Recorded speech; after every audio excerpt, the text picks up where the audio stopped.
नमस्कार.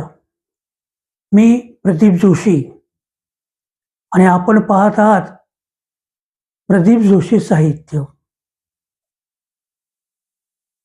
शिक्षण क्षेत्रामध्ये रोज नवनवीन प्रयोग केले जात आहेत.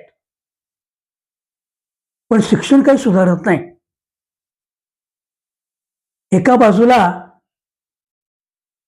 शासन धडाधड निर्णय घेत आहे आणि दुसऱ्या बाजूला त्याची कार्यवाही मात्र धीम्या गतीने चालू आहे. मला सांगा, निर्णय आणि कार्यवाही याची जर योग्य सांगड नसेल तर निर्णय घेण्यात तर काय अर्थ? असाच एक निर्णय विधानसभेमध्ये घेण्यात आला. शाळेमध्ये कला, क्रीडा आणि संगीत या विषयाचे शिक्षक नेमायचे. विद्यार्थ्यांच्या अंगी असलेल्या या तिन्ही गुणांना चालना देण्यासाठी हा निर्णय घेण्यात आला आहे. बरोबर आहे, निर्णय घेतला खरा, पण त्याची अंमलबजावणी कशी होणार? जे शिक्षक तुम्ही नेमलेत त्यांनी प्रामाणिकपणे आपल्या विषयाची हाताळणी केली पाहिजे. मुलांना त्याचा फायदा करून दिला पाहिजे, पण तसं घडत नाही. क्रीडा शिक्षक फार पूर्वीपासून प्रत्येक शाळेमध्ये कार्यरत आहेत. अर्थात एक क्रीडा शिक्षक हा संपूर्ण शाळेकडे लक्ष देऊ शकत नाही. मुख्याध्यापक हे तयारीचे असतात. ते काय करतात? सगळ्यांनाच रिलॅक्स मिळावा म्हणून खेळाचे तास हे सर्व शिक्षकांना देत असतात.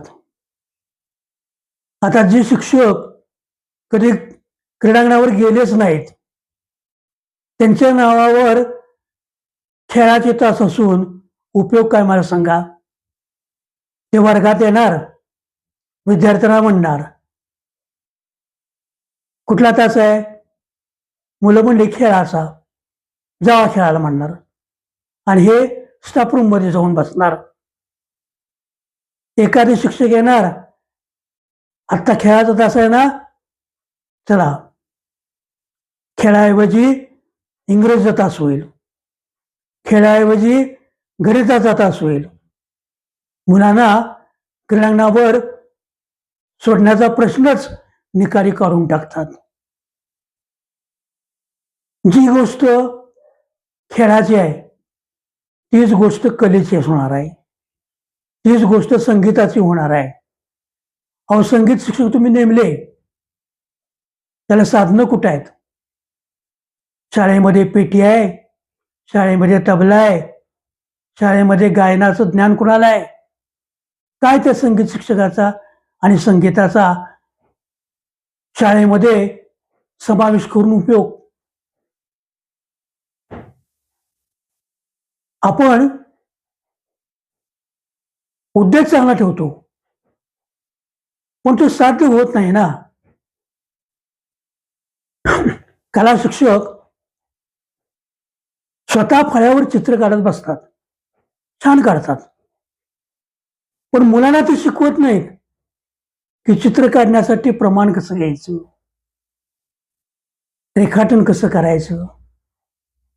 मुलांनी काढली चित्र बघून त्यातल्या त्रुटी कधी ते सांगत नाहीत. चित्रकलेचे सलग 2 तास असतात.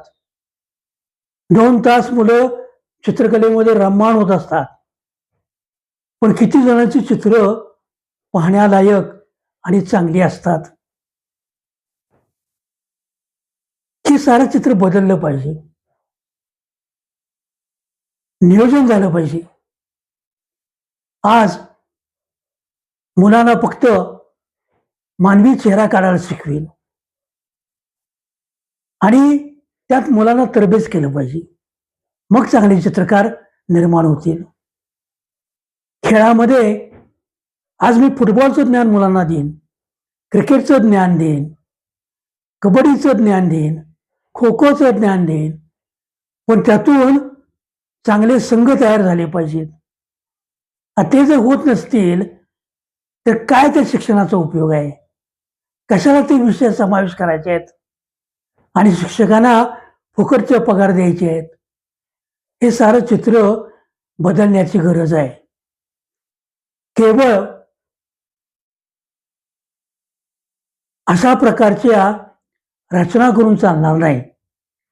कार्यवाही गतीने झाली पाहिजे. शिक्षणाधिकाऱ्यांनी गांभीर्यानं प्रत्येक शाळेची तपासणी केली पाहिजे. आवाज शालेय तपासणी म्हणजे काय आहे मला सांगा? येतात, तास चेक करतात, त्यातल्या चुका दाखवतात, भाषणं देतात, जेवण करतात, भेटवस्तू घेतात, निघून जातात. 4 दिवसानं शाळेला उत्कृष्ट असा रिपोर्ट येतो. तुम्ही खुश, आम्ही खुश. असं सगळं चाललेलं आहे. हे बदललं पाहिजे. ज्या देशाची शिक्षण व्यवस्था चांगली आहे तोच देश प्रगती पथावर जातो. हे कायम आपण लक्षात ठेवलं पाहिजे. धन्यवाद. माझा हा व्हिडिओ आपणास कसा वाटला? आवडला असल्यास लाईक करा, शेअर करा, सबस्क्राईब करा आणि कमेंट सुद्धा द्या.